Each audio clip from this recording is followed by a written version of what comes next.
What's going on, everybody? Doc from Average Gamer Guys, back yet again. More Halo Wars 2 action for you today. And as a lot of people have predicted, we've got some high priority balance changes in the works. They're on their way, dealing a lot with Forge and Serina. So we're going to cover that in today's video. I'm going to run through it. You'll see some of it up on screen.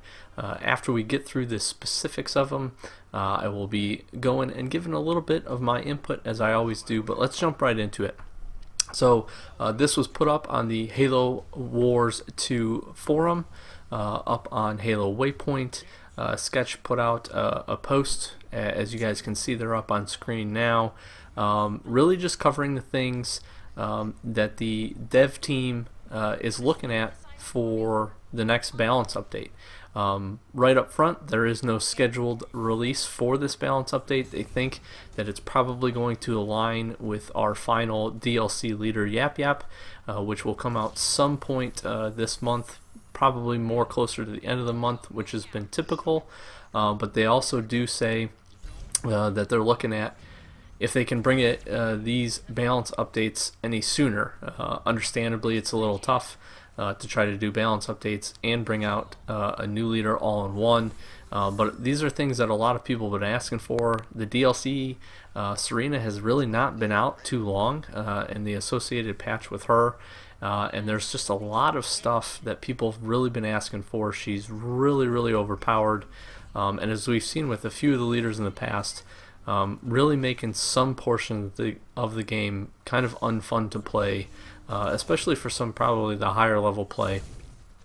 So getting right into it, Forge is another one that's been getting some slack lately based on some of the updates. So Forge's Anvil round, they're going to fix a bug where air units are getting caught in the splash zone and taking damage. Additionally, splash damage is going to drop off more rapidly, making it much less damaging against ground units. They feel like Forge's Anvil round good for the single target damage, but splash damage was much too high and able to take out too much on large groups of infantry. So by bringing that down, they think that it'll kind of realign for the matchups that they think they should have. The Reaver, interestingly enough, this is something that people have been talking about for a while, and it's always a little frustrating to read exactly why they need to bring this back in line, but it was a weaponry bug fix which was causing it to do 50 to 60% of the intended DPS, therefore making it much worse. They're also going to decrease the build time from 20 to 18 seconds, which makes it more consistent with the Wolverine. It's just a bug related to this and causing incorrect interactions, and therefore making it have an inability to beat Hornets, which I think is really interesting. The Reaver needs to be the valid anti-air unit it is, so hopefully taking this bug out will fix that. So getting into Serina, her ice barrier, it's no longer going to chill or freeze structures. This was something that even a little bit of the playtime that me and Sloth have been able to have, and some of the videos we put out this last week, the ice barrier is one of those things that really can kind of push it over the edge. The fact that it doesn't freeze or chill anymore will definitely help to make that, bring it back in line. And they also say there was a serious bug that was allowing ice barrier level 2 to shut down bases by chilling them, which clearly was not the intention. It should be more of a blocking structure than anything else. Tundra Bison, they're upgrading the cryo mortar splash radius, is going to be decreased by 33%. The cryoblast is going to be reduced residual damage by 20, 30, and then 33% at its respective levels. Radius decreased by 13, 8, and 6%, and then cost is going to be increased from 150 to 200, 220 to 3, and 300 to 400. Seismic charge, the shatter radius is going to be decreased by 25 and 23%. They talk a lot about this last note here, how cryoblast and seismic charge, the combo together was just too strong, especially in the late game, and was allowing Serina just too much dominance, which I would agree with. These changes will increase the cost of the cryoblast, wow, and slightly reduce the number of units it can freeze. More importantly, Seismic Charge essentially is going to be able to take out less units because of smaller size. Now, interestingly enough, that's all that we're seeing. Again, these are the highest priority. There are other balance updates and changes that we would expect, especially if it's coming later on when Yap Yap and the final DLC leader makes its way out. But interestingly enough, the Tundra Bison is one of those units that I feel like people were also really clamoring for, that was making it kind of the hero meta. And bringing the Tundra Bison back in line would have been something that I would have thought would definitely have been more on the top priority for these high priority balance updates. Now, I do like what they've done. I do think that a lot of this will bring it back in line. But on the flip side, I still feel like there's more that they can do. I feel like there's bigger issues with Forge in general. I feel like Serina, again, her hero unit, and I feel like the hero units, they wanted to make them more powerful in the late game, and I think it was 2 balance updates ago they did a lot of changes with the units, hero units, Spartans, and everything, and I just feel like some of that got thrown out of whack to the point where now everyone almost sprints for their leader or for their hero unit. And that's been a lot of what the 2v2, 3v3s I think have turned into. Definitely in the playtesting that me and Sloth did, we're by far not experts on deathmatch at all, but just jumping into Serina and using her, 2 of her against enemies, getting those Bisons out and making them move to the base with the initial upgrade on them has been really, really good. And almost to the point where it's really hard to combat. I've also seen a lot of Serina and Forge combos going around. So it's just interesting. Obviously, they want to bring these 2 leaders back in line. I've talked about before that, I don't always know that nerfs are the way to go. I think rebalancing and trying to bring some of the other leaders, and give them some more capability sometimes is a good move as well. But really, all time will tell on that. I like this. I like the way they're going. It is great to see that they are listening to the community. There's been a lot of forum feedback. Halo Waypoint has good forums. Sketch seems to be on them pretty consistently, as well as some of the other devs, it looks like. And it's just one of those things that it's great to see and hear them participating and trying to balance the game out. I just know that people right now, as always, are just not happy with how long it's taking. And from their side, I try to see it.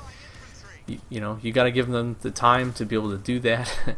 You got to give them the time to get some of the feedback. And they did make an interesting note. Sketch commented later and just talked about, they do playtest. They do try to run these things through the ringer, but they have a small team compared to the amount of playtesting and amount of playtime that gets done when it's actually released. So it's to be seen and very common. I would expect that they would need to do and make these kinds of balance updates. I do feel like they could just kind of bring a few updates out slowly, a little bit at a time. I feel like that might be a beneficial way of bringing them out instead of doing it once a month, essentially.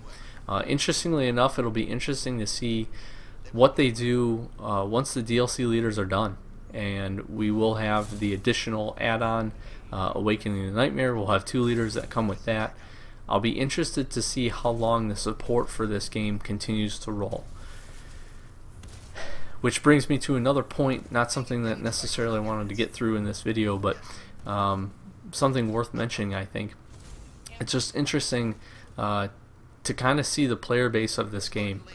I jumped into some games. I've been playing this more consistently over the last little bit, and it just seems like the player base has kind of dwindled.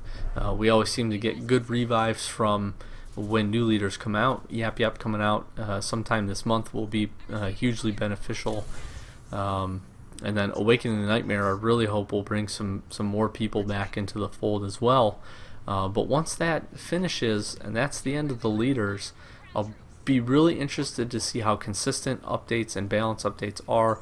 I'll be consistent to see how much time the team and the franchise puts into this game. And that's just something it's hard to comment on because we really don't know. There is a pretty core player base that really enjoys this game. And I was talking with Sloth about this the other day. It just seems like some of the formula that they have set could use some tweaking. They could look at some of the other really extremely popular and competitive RTSs, and at no point is an RTS ever going to be completely 100% balanced. But I feel like there's some small steps they could do moving forward. One to make this game more successful, and if they ever do another iteration, which I hope they do, I really enjoyed this game. I think they could learn from as well. So it'll just be interesting, but good feedback from the team. Good to hear them reaching out to the community to let them know, hey, we are listening, we do understand, and we are seeing your feedback about how the game's setting up right now with these two leaders. So, getting a pulse on that, being able to address those concerns is going to be the biggest thing. I just hope, again, that we'll be able to get them sooner rather than later. As soon as we do get an official release date for these updates, as always, we will let you know. And then I'm hoping we'll hear some news about Yap Yap, some of his leaders, leader units, powers, all that stuff. I'm hoping we'll hear some of that soon, but only time will tell on that. Again, I wouldn't hold my breath. I would expect that we'll probably be seeing that near the end of the month, as we typically do. So that'll wrap this one up, guys. I've been Doc with Average Gamer Guys. I appreciate you guys so much for watching. Hopefully this was helpful. We got more content coming soon, so stay tuned to the channel. Going to be playing some Blitz and some Deathmatch and getting some videos up on that. And really just trying to kind of feel out the meta and continue to work on our strategies and just have a good time playing this game. So thanks for tuning in. Appreciate it. Again, hopefully you guys enjoyed. If you did, do all that great stuff that YouTube likes. Hit a like down below. Comment if you would. Comment if you like these changes or what else you'd like to see. I think that would be really interesting because, again, there's a lot of good stuff on the forums, but a lot of you have some great ideas as well. So it'd be interesting to get some of your feedback. And if you're new to the channel, make sure to subscribe. Follow us on Twitter. That's down in the description. As well, Xbox Average Gamer Guys Club. Still got a good community going there. Feel free to join that. So yeah, again, Doc from Average Gamer Guys. Thanks for watching, and we'll catch you in the next one.